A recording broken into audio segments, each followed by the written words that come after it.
Check out the OG, the faux reaper.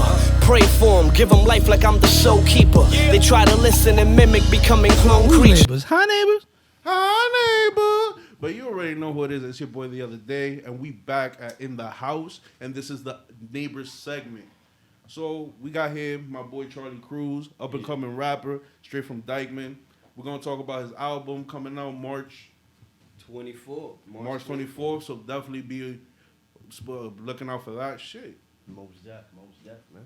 In the house, we here, baby. We here. We were just talking about who's the better rapper, Biggie or Pac. I'm going to go right back into that. So, yo, your thoughts on that one was? Ooh. Damn, right off jump. Right off, yo. We're going to get into this shit. We're going to violate a couple of people's feelings right the fuck now. We're really in the house right now. We're gonna I mean, as far as I'm going to get right into it. me personally, like, as far as story, as far as, like, the emotion behind it, I go with Pac. But, like, lyricism, the way his metaphors, the way he, like, did double entendres, it was like, yeah, Biggie is on. So it's hard to choose. Like, I couldn't, because I feed off each one, especially me being an artist. Hearing them when I came up as a kid was like, oh, okay, this guy's more revolutionary. This guy's just straight hood. This guy's saying, fuck the police, but this one's saying, you fuck the police, but in a more swagged out way. It's just... Nah, big. Wait. How you say fuck the police in a more swagged out way? I don't even know, but That's cool. That sounds. What was it? He said that something like that. Oh. It's just the way he said it, like the style behind it. Yo. Pac was just straight. Fuck the police with flair. But do you think that Con all ánimo. that contributes to like our location, like because of the fact that we're from New York, that we gravitate more towards Biggie swag because New York niggas is more about a swag, is more swaggier, not like swaggy with in style, but like we carry ourselves a little bit different from the West Coast. I mean, that could go both ways too, because I mean, my own top 10, Yeah. 80% of them are New York rappers. Nah, I feel that. So, like, Top 10? But that's it because, like you said, it's just the environment that you grew up in. I'm sure it would be a different thing, like if I was out in Los Angeles, in Cali, and I would just really be into the Dre, MC8, E40. Not. Let's remember Tupac was from Harlem. Tupac. Yeah, but He was an East Coast cat. But remember, he was repping the West though. Snoop. He was repping the West, hard body, you feel me? And like the way Tupac, the difference between Tupac and Big, and this is the big difference, is like I feel that Tupac was a politician playing a musician, and the position that Pac would have been in if he was alive, it definitely would have continued with music for a while. But I really feel that he would have gotten more into like politics and maybe made some change. But with the way things are now, we don't really know. Who, Pac? Right. Yeah, Pac. For sure. Pac would have inevitably ended up in the politics. Yeah, but you know how it is. And the thing about that is like with Big, I could see Big being more of a, more into like the entertainment side of things. I really don't know what the relationship between Big and Puff would have been at this point because we all know that Puff did a lot of grime to a lot of artists. But we don't know. Maybe Puff would have not gone down that route. Yeah. If Big was still alive. But yet again, I really don't know. Look at French situation. What's French's situation? French came out pretty good out of that Bad Boy joint. Yeah, but look, probably one of the first ones, to be honest with you. Probably one of the first ones. But like, I feel like he saw the contract coming up. He said, "All right, let me knock this one album out. Give him like 20 songs with this shit."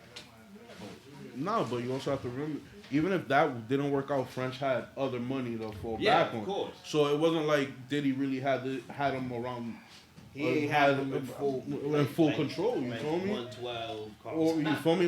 Or even the bullshit he pulled off with the locks. Yeah. French could have easily maneuvered Bad boy, baby, bad boy. because of the fact that he had other money.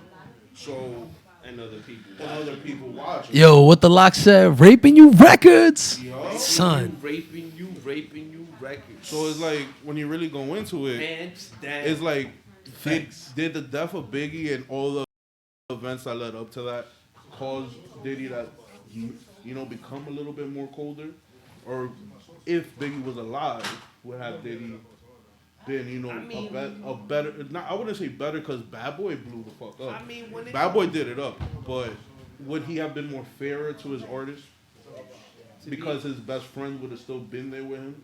I mean, to be honest with you, bro, like, we don't honestly know what happened. True. What really, really happened. True. What happened before the incident? What led to that incident? Was there any animosity between him and Big? Was there an argument? Was there a misunderstanding? We don't really know about it. That's true. Or something business-wise. Because I'm sure you've heard people say, like, oh, Biggie wanted Hit to own his masters, things like that. Bro, pero You heard Pac say the same thing as well. Like, you saw when Pac got out of jail, straight to work. Yeah. Straight to work. He had like 150 songs, like, ready to go. It was like, I want to get out this deal, or I want to own my masters. And at that time, it was like, I feel like now and this time is like, you can easily get your masters. Like, No. Everybody's like, ownership. Yeah, but nobody was really talking like that back in. but you have to remember, people weren't educated about that. Also, and then on top of that, right now in 2022, the easiest thing to do is to become an artist, because you could easily produce your own records, write your own records, record your own records, and it's all right. I understand that buying the equipment and learning how to use the equipment and learning how to actually engineer yourself and do all this takes time and it takes money. But at the end of the day, bro, you'll probably spend less money buying your own equipment and teaching yourself the things than getting studio time or even getting signed to a major, where you could own all your masters and you could be independent. And it'll be more work. Yes, it'll be a lot more work. But at the end of the day, you'll benefit a lot more. I mean, and that's being in 2022. I mean, being independent is way more.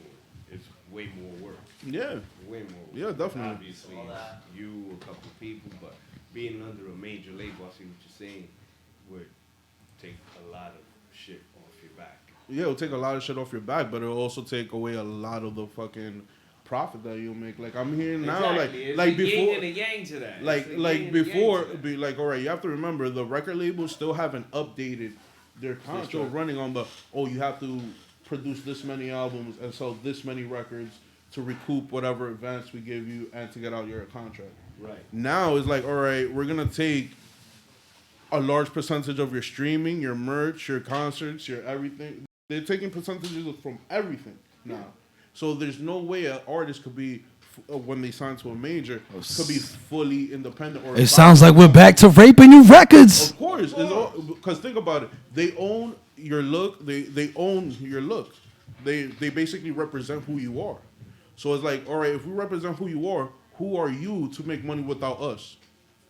Damn. So we want a piece of everything. Of course. They're like, we are you. We own your name and likeness. That's it. Once you give your name and likeness, that's it. Yeah. That's what happened to Bob Ross. You gotta own everything. My dude and his Bob Ross. Nah, yo, what? Yo, listen, don't get me started on Bob Ross, yo. Yo, all right, we're not gonna get started with Bob Ross. Let's not do that. We're not getting started with Bob Ross. Yeah. We're not getting started with Bob Ross again. Long story short, they took his name and his likeness. You know what I mean? That's what it's all about. So. It was deep, and it was like, yeah, man. And that dude was fire. Yeah. It was always an ocean tree. Yo, listen. And there was always happy shit. Always. Happy shit and positive. Me out, I see, yo, that's it. Was tranquil. You already know. It was a tranquil thing. ASMR. You get it? It was literally like watching and listening ASMR. Like, that's exactly. His voice is ASMR. Similar, you feel me? Similar to, someone else I know. You know what I'm saying? Hey, yeah, he was in the military. He was a stripper. He was a soldier. Your man was a, yo, listen. He was not, Sergeant Long Kong. Listen. All right? He was a stripper that pretended to be a soldier. He was one of the meanest drill sergeants in the United States Air Force. Don't even play with Sergeant Sergeant Ross. And slanging that thing. Full Metal Jacket, the one that comes and like curses everyone out. Yeah. That was Only two things come from You know what? I believe Steers and Bob queers. Ross is- yeah, I can You believe ever it. seen the Boondocks? Yeah, of course. The one lady was in it. Oh Yeah. yeah. Oh, And really? he was mad high shooting, and Riley That's was it. just mad hype. With Yo. You know Bob Ross was a Bob Ross stoner. is a gangster. You know Bob Ross. Chill. You know Bob Ross was a stoner. He robbed something. He was dodging cops. And It's he the was just, police. It's I don't the much police. like the police, I right? don't like the police. Yo, Right? oh shit. Oh, we in the house now. Nah. Yo, what episode's the one with the gay rapper that breaks out of jail? Oh, Bootylicious. Gangsta-licious. Oh, Bootylicious was like the name of the song, right? I like you. Some shit I like that. want you. No, that's Nah, the I like you. That's the Booty Bandit. Yeah. What you say? My cheeks. Yeah. Booty. Will Yeah. not have my booty. My booty is mine. Poor Tom, he's got Oh, yeah. phobia. Oh, Let me tell you. Time I like you. I want you. Now listen here. Now I like you, and I want you. Now we can do this the easy way, and we could do it the hard way. With phobia against rape in prison. You choose. He's a prosecuting attorney who sends people to prison, but his phobia is getting raped in prison. Yo, but it works out. bro. It works out like that, bro. Yo, the mind. That's how it works, bro. Yo, listen, you become the executioner of your own fears. So he's like, yo, I'm scared to get my booty hole taken, but I'm gonna, Yeah. Hold on. send people to get their booty hole taken. But nah, yo, and then did they drop the new season of the Boondocks? Wasn't that like Yeah, on I believe they HBO? did. HBO picked it up. Yeah, They picked it up. yeah. HBO picked it up. HBO picked it Are up. they doing HBO another definitely season? picked it up. Check that out if y'all want to check that out. Is Aaron McGruder- Shout out Boondocks and the HBO. No. Yeah, I want Feel to me? He I think- wasn't with season 3 or 4. I don't No know. wonder. Oh my God, it's the doggy cam. It didn't feel the same Because vibe. he wasn't involved with it. And also, this dude John Witherspoon ain't there anymore Yeah. either. My dude Pops, bro. R.I.P. Pops. Pops, yeah, R.I.P. Pops. And my love goes bang bang bang. Yeah. You better run, you sweet little thing. Mr. Bitches is gone. Yo, Mr. my man, Bitches? Mr. Knocking Boots himself. Mr. Be like, white man coming through, pull out the good cheese. They're like, Velveeta. I'm gonna go see your mama. Bang bang bang bang bang bang. Don't tell nobody. Don't tell nobody. Yo, R.I.P. Pops, bro. R.I.P. That's my for real. dude. That's my dude. Bro. But yeah, this is like a runoff of what we were saying in like the first episode. So anybody who didn't catch the first episode, make sure y'all go check that out. R. Kelly did it right, and you'll see why in that episode. R. But Kelly did it right. You gotta go check that out. You gotta go check that out. But going off of what we were talking about in the 90s, a lot of people don't realize that they were raised by like Uncle Phil, Carl Winslow, fucking Carl Winslow. Bill. No, we're not talking about Bill Cosby. I was raised by Bill Cosby. I don't care if you're white. I do not care. But if he- you're white. the We do Booty not- Pops, do- we back at Bill we do Cosby. not Yo. mention Mr. We're- Jeff Booty Pop. Listen, we're back to Bill Cosby. Like I said in the first episode, listen.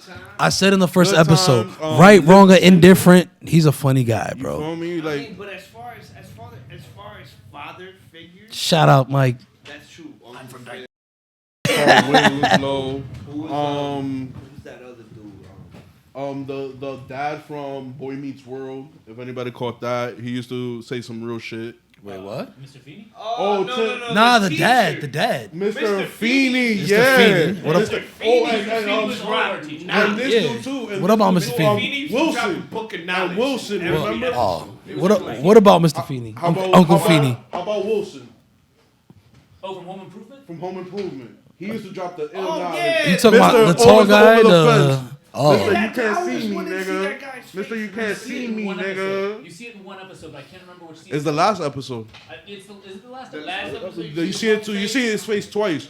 There's one in like the 5th season, and then the last episode. He comes out and he gets the crowd with a little fence, and then he puts it down. Honestly, I feel like that was a great character. It was really Because it was like he would be going through something.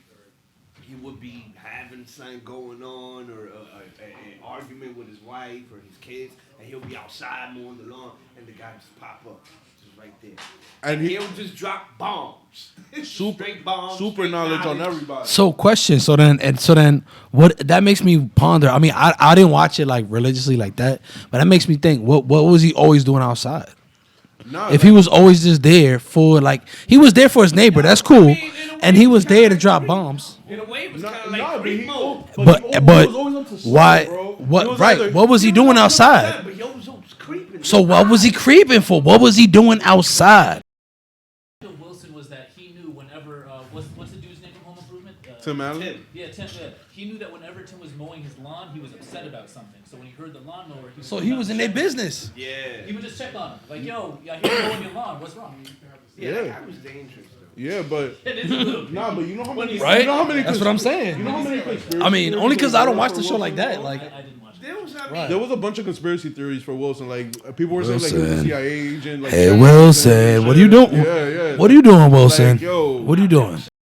Certain characters in certain shows that you look at, I don't know. I see you, Wilson. Man, this character's kind of weird. Like, why? Yeah. Always. Now there was a few like weirdos in the '90s sitcoms. Like Steve Urkel was a big weirdo until he took over the fucking show. Yeah. And so, because think about the first. If you watch the first season of Family Matters, There was no Steve. it was Steve Urkel used to pop in What? once or Oh, twice. you're right. Once or twice in a You're while. right. There used to be episodes. He was the neighbor. He was like the assistant. He was just a guest Yeah. appearance. Pop up like one every You other right. episode. And then he came in through and took Laura. Well, first of all, he changed his whole body and it's Stefan or whatever. Bro, you But way he ahead of low-key- the game. We're talking about first, second season before Steph. I'm saying, I'm just already like, I mean, everybody already knows who. I mean, it's an old show. Yeah. Winslow first. But you're right. Like that's how he came through. Pops first. Because And he the was pops usually was mad on board. annoyed by him, but he started coming. But you over. also have to remember when Steve used to go to the Winslow's house because his parents weren't there. Remember, his parents were always on the go. You only saw his parents like in like 2 episodes. Not even the episode where he marries Laura, you see his parents, bro. That's true. Oh, that's Contract. So what the premise of Family Matters was like Urkel was like their adopted kid. Sort of kind of. Yeah. Sort of kind of he was like the adopted kid, bro. his And then the all of his shit. all of it. I see what you're saying. Yeah, so it's You like didn't see I actually never thought of Urkel's it. parents. no. Wow. You never really never do except like what, that one episode. Yeah, like 1 or 2 episodes. That's about it. You really don't see Urkel's That's like parents, some bro. Sean Matthews depression. Yeah, but going back to going back to the main point, like the first season, Urkel probably appeared every other episode, and he used to have a very small part where he used to fuck something up and get kicked the fuck out. That was the running gimmick. And then in season 2, the was it ABC, Warner Brothers, CBS, one of those whoever was promoting, it was Warner Brothers, whoever was producing the show saw that people loved Urkel, so they brought Urkel in more. And eventually, by season 3, it became about Urkel. Because he was the most popular character. Because he was a popular character, and it was like he was the annoying neighbor that every minority family has. Think about it. It's every family. No, Every family. no, but I'm saying that Family Matters was mainly appointed to minorities. Like it was targeted to people of color. So every person of color who lives in the hood and like the urban areas, it could be New York, LA, Chicago, wherever. There's always that one kid that comes by around, and that's like your adopted kid because their parents is never there. Yeah. And that's the honest truth, bro. Or you have that one mom who adopts the whole hood. You feel me? Like I grew up like one of my boys' moms adopted the whole hood, bro. So it came out like that, man. It's always like that, especially with like, I don't know, old school, like the older generations, the farther back you go. It's like they say, it's like it takes a village to raise a child. So everybody will come through, you feel me? Back when we didn't even have cell phones, you feel me? Like your mom would stick your head out the window, whatever, scream for you, and if you wasn't there, you didn't hear, you feel me? The neighbor, like God forbid the neighbor caught you, the neighbor beat your ass, and then, feel me? Neighbor beat your ass and then take you to your mom, and then your mom will beat your ass. That us. You feel me? There's none of that anymore. It's more like, you feel me? There's nobody has a sense of that community anymore where we used to have Neighbors. Yeah, nobody relies on their neighbors anymore, and that's the thing about it. Like When did that shift happen? It had to be in the early 2000s. Good question. I don't know. 2010 when like. Nah, but that makes sense. That actually sounds. Yeah. Nah, and you know why? Nah, when 2000 early 2000s, because that's when September 11 happened, and that's when everybody, like the media, started to instill fear. Your neighbor, exactly. Now instead of like helping your neighbor, now it's like look out for the neighbor, watch out, tell on your neighbor. You feel me? Like if you see something, say something and all that. Even now to this day, you could even see don't be a snitch. Now, if you weren't already part of your tribe, like your people, your circle, yeah, it's very hard to introduce new people to your circle now. I would say like probably facts. Started before 9/11, just because. Definitely. That's what I'm in saying. the 80s, going into the 90s, Early 2000s. That's when they started the 9/11. 24-hour news networks. Like Yeah, with CNN. CNN started in the 80s, right? Yeah. And then Fox News and MSNBC, both like because they were targeting specific audiences with certain views, they came out with the 24-hour news, and they started to increase panic and fear in motherfuckers. So when you start inducing panic and fear, nobody trusts anybody anymore. That's it. No, that's definitely the truth. And on top of that, you also have to remember this too. People stop thinking logically when you start getting more fear. When all this happened, this basically came and up you're to easily more susceptible. It basically started this woke culture bullshit. Yeah. And you feel me? I don't want to say, but like the fake woke culture bullshit. Because I fully agree that everybody has their rights and everybody deserves to be respected and everybody deserves, their proper dues. I would say there's pros and cons. I agree. I could agree to pros and cons, but it has its pros and cons. But at the end of the fucking day, if you're a human being and you're living in the United States of America, at least what you could do for your fellow human is have respect for them and tolerate them. Boom, that's it. That's it. There's no that's not a lot.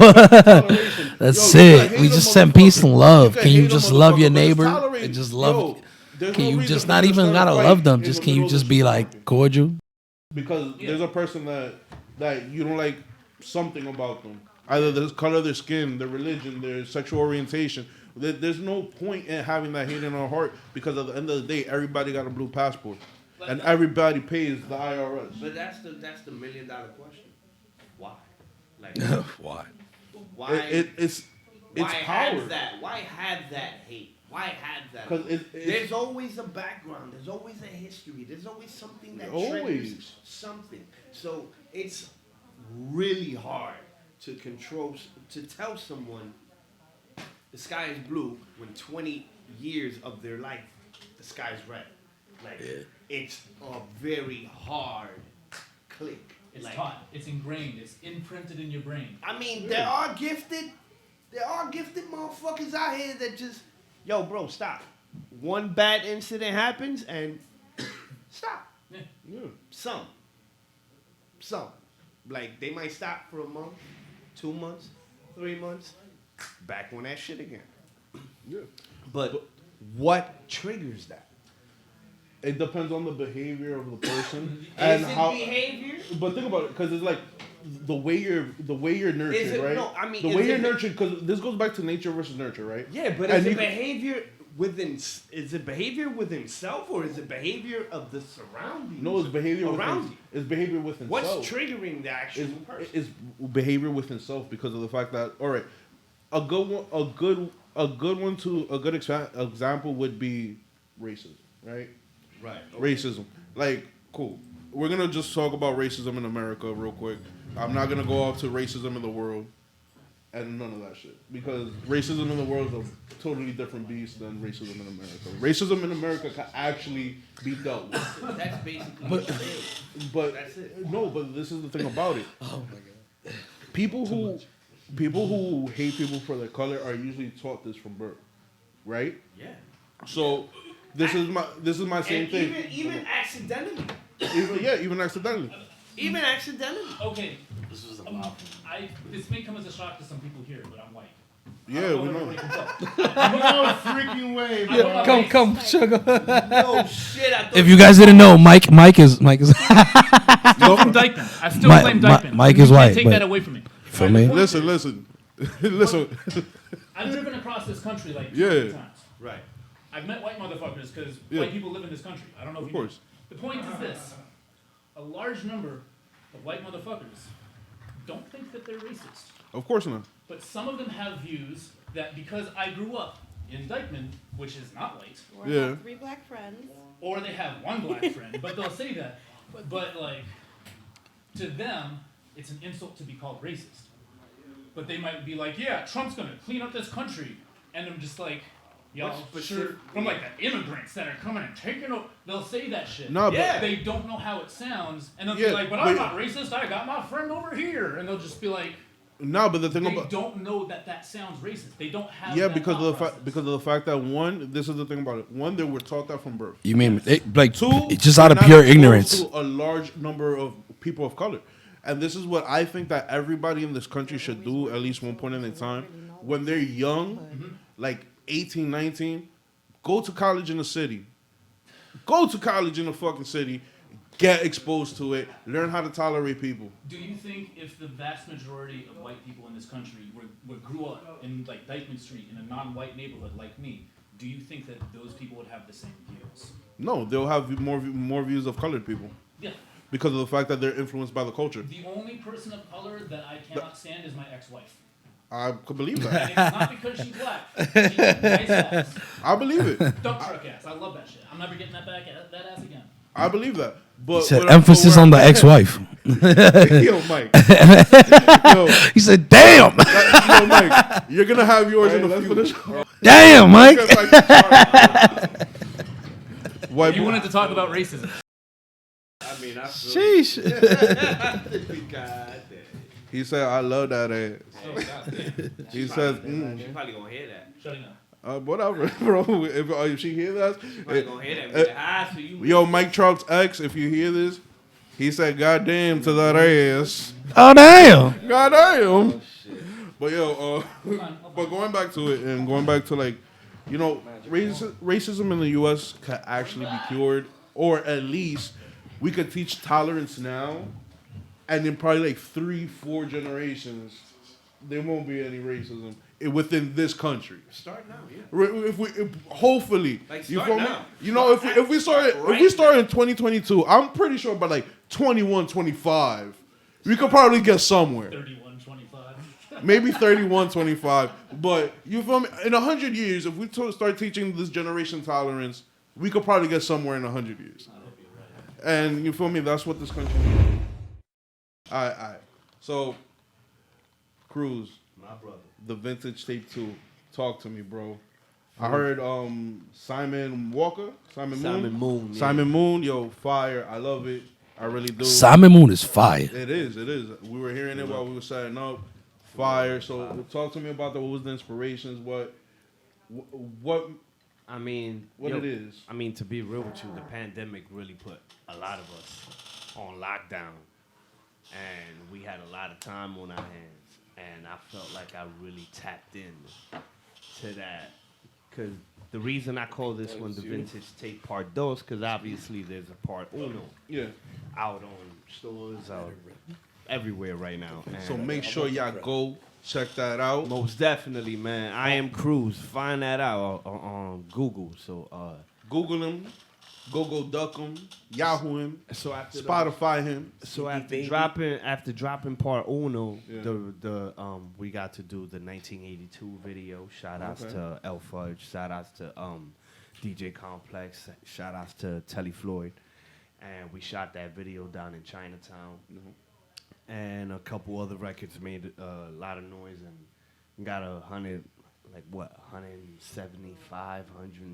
150,000 streams on it.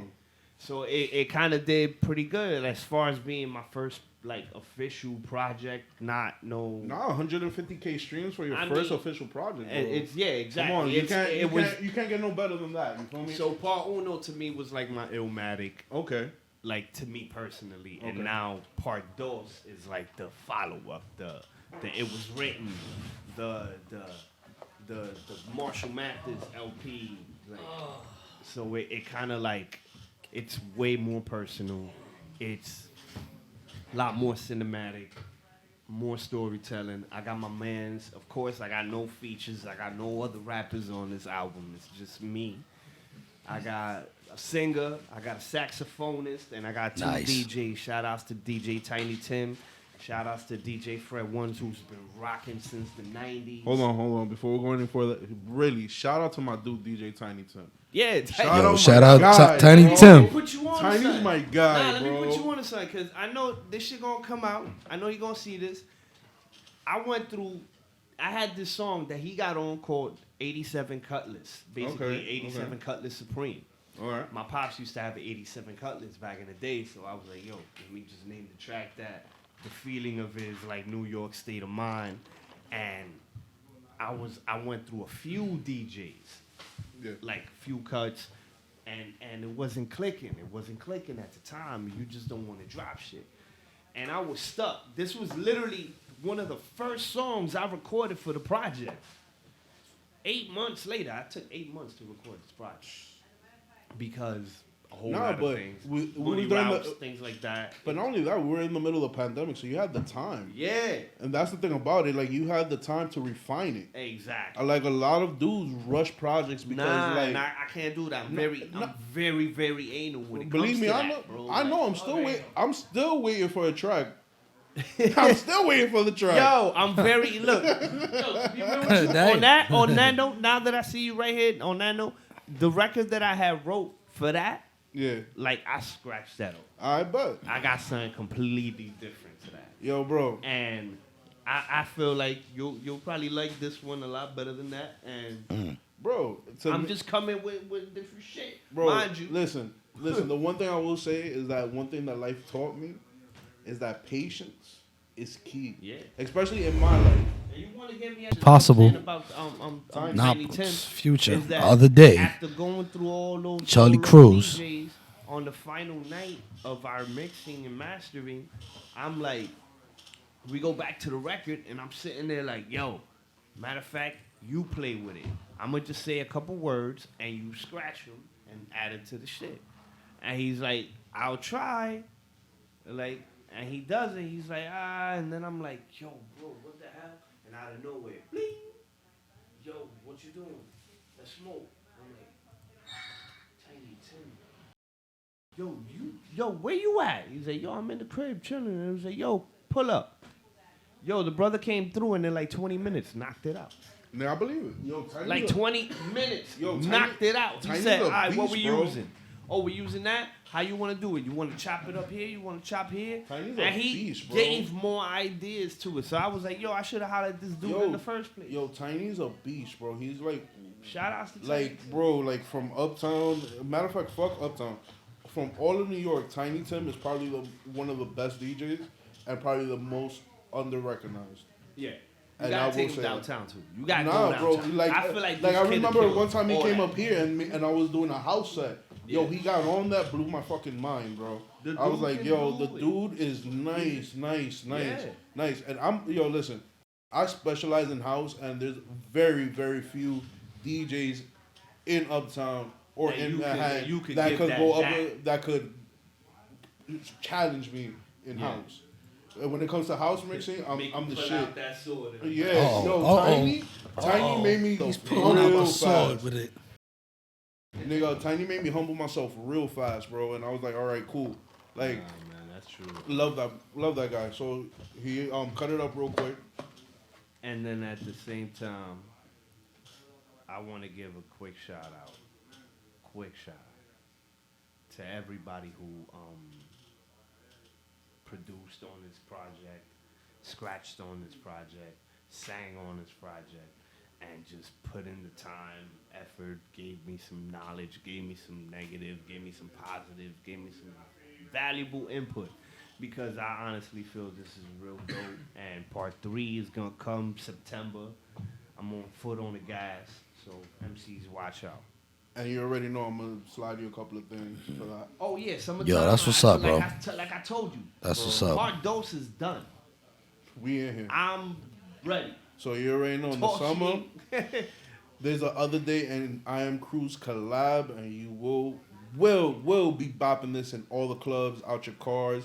Your baby mama's going to be playing this song out her pussy. By the time we done. Wow. It's all for the reverb, baby. Watch out All this for the summer. reverb. I gotta make sure that thing. It's a collaboration You this feel summer. Charlie Cruz. Other Now, day. gotten off that. March 24th it drops. Yes. Simon Moon's the single that I heard. Yes. Any other tracks you want people to look out for? Yo, be on the lookout for Potential. I got a record called Potential. About to shake it up. Got a little Just Blaze type of feel. Okay.